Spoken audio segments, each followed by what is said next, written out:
Hey everyone, I wanted to make this video for some time now, mainly because it's been quite a while since Tankiclassic was announced and I thought it would be a great idea to mesh all the official information that we know about Classic into one video, sort of serving as my personal Classic development diary. But I have only included the information from Tanki blogs, Hazel's interviews, and forum posts made by Tanki devs or helpers in order to keep it 100% official.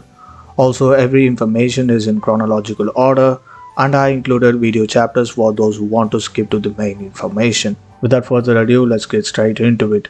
Tanki first revealed Tankiclassic on November 21st of 2024 in their YouTube channel, which means we are now exactly 1 year from that very first announcement.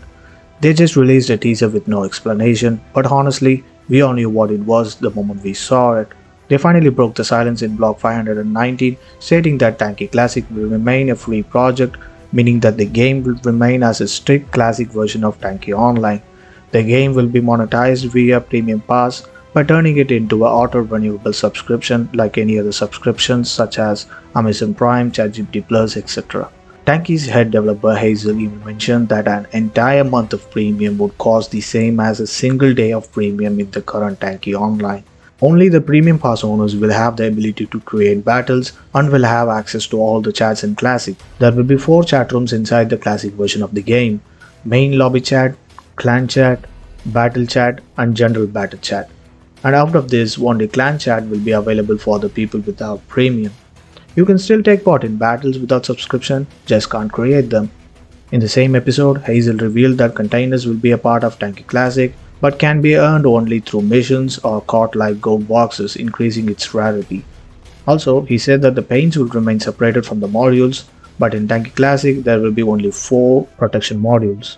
One will be from short-range turrets, the second will be from the melee turrets, third from medium-range turrets, and the fourth will be from long-range turrets. He also mentioned that only one protection module can be equipped at a time. Moving on to block 520, the team revealed that Classic will bring back the old M0, M1, M2 and M3 looks. XT skins will function as separate hulls and turrets, just like when XT items were first introduced. Kits will not be a part of Tankiclassic, and monthly challenges will also return. But the biggest point Hazel emphasized here was that Classic will never receive new content, by which he means no new skins, augments or paints. Only technical updates will happen to keep the game stable. Then in vlog 521, Tanki confirmed that Overdrives will be a part of Tankiclassic, but they will be tied to skins, not hulls. But don't worry, they will charge more slowly because battles in Classic will last significantly longer. The standard and legacy skins will activate a use all supplies overdrive like Dictator.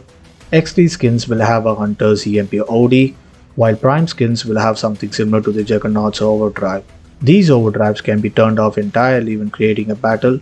Hazel also mentioned very casually that augments will be paired with skins, though he didn't say how yet. Next, the entire vlog 222 was dedicated to Classic. They confirmed that Legend rank will be the final rank and progression will match old Tanki, which means 4 times slower than today's Tankionline. Classic will also bring equipment generations and pre-rebalance prices from 13 years ago, but they won't have any stat differences like they used to. Hazel mentioned that micro upgrades won't exist at all, and the battle funds will be 25% higher than in old Tanki. This episode is also where they introduced the early access offers, one for nickname reservation, another one that added the veteran paint and early access, and a third one that included 200 classic containers. Players who bought the second or third offer would also gain special voting rights to influence the final version of Classic. Shortly after, Block 526 confirmed that the developers were almost done with the lobby interface. Then in vlog 527, they explained how testing will work, that the initial test will include partial gameplay, and the classic test accounts will be wiped multiple times throughout testing. They also mentioned that the early access offers will officially expire on June 30th of 2024. Next in vlog 528, they finally revealed the full contents of classic containers. Each category listed the maximum possible crystal, supply and gold box drops. Some hand-picked paints and crystal packs will appear in epic and legendary containers, and the exotic category will include the synesthesia paint, 10,000 crystals and skins. The Vlog 529 revealed one of the most controversial features ever. Tanki said that the classic version of the game will include 44 special Prime, Legacy and XT hulls and turrets.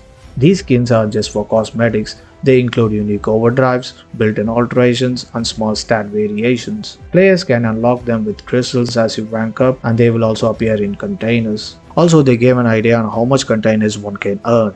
Roughly about 29 containers can be earned in a month without spending any money, and up to 80 containers with the Battle Pass.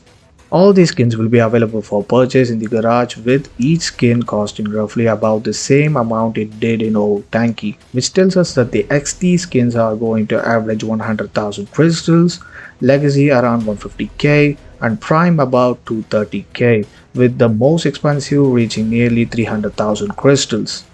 Then came the episode 530, which gave us a full roadmap of classic testing. Hazel said that at the end of the preliminary phase, players will be able to participate in a major voting session to decide the final settings of the game. The voting topics included whether overdrive should be enabled by default, whether supplies should use short cooldowns or garland mode, whether gold boxes should drop periodically or randomly, whether skin-based augments should exist, and whether the 12th turret should be striker or gauss. Once voting ends, all settings will be locked in permanently, and Classic will launch its early access. Players who bought the Nostalgia or Old School packs will get access up to a month early, and don't worry, nickname changes will be possible later using crystals. The developers also explained that the testing would begin once the core mechanics, interface assembly, turret hull setup, and the battle list foundations were complete. Next, in Vlog 531, they finally explained how Classic Augments actually work. Classic will not have the traditional augment system from Tankionline. Instead, every XT, Legacy and Prime skin uses preset behavior inspired by modern augments. For instance, Smoky XT and Smoky Legacy will work like assault rounds and super cumulative rounds. Striker XT works like uranium missile launcher. Thunder Legacy mimics sledgehammer rounds. Railgun Prime will behave like the Death Herald compensator, and Isidore Legacy will behave like vampire nanobots. None of these variations are designed to overpower the default turrets. They are just there to offer alternative playstyles. Currently, Classic has over 40 unique skin variations like Scout Railgun, Heavy Capacitor Shaft, Plasma Torch Ricochet, Duplet Hammer, and more. Next, in Vlog 532, they announced the new Classic Development Diary series, and that was it. And in Vlog 533, the Classic Development Diary part focused on arts and visuals. The reworking of Keep Distance sign in the garage sparked a bit of trolling within the community. They added text to the garage.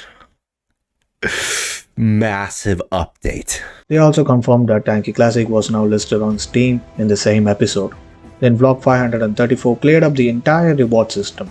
They said players will have 3 daily missions giving some stars and 50 total supplies, 3 weekly tasks giving 3 containers and 30 stars, a battle pass with 17 free containers, crystals, supplies and a gold box. Also, they mentioned the premium pass multiplies these rewards by 3. Hazel also emphasized the point that the players can only obtain stars from missions, not from battles or the shop. The long-awaited map details arrived in Vlog 535. Tanki said that classic maps will fall into 3 categories. Firstly, all modern matchmaking and pro maps will be available in both summer and winter variants, plus a new legacy variant is under the works.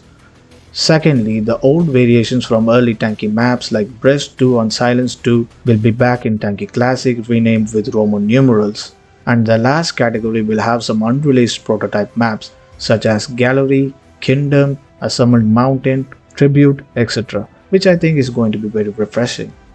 Tanki wrapped up this episode by saying we should expect fewer Tankiclassic updates in the upcoming months because the team is currently pretty stacked up with work. Since then, there were no updates on Tankiclassic except for rumors and speculations. So that's all there's about Tankiclassic officially. I did omit some information that seemed insignificant to keep in this video. That stuff will be posted in my Discord server, for which I will attach the link below. And let me know in the comments what are the things Tankiclassic should or should not have and what all they can do to improve the game. That's it for today's video. See you in the next one. Bye.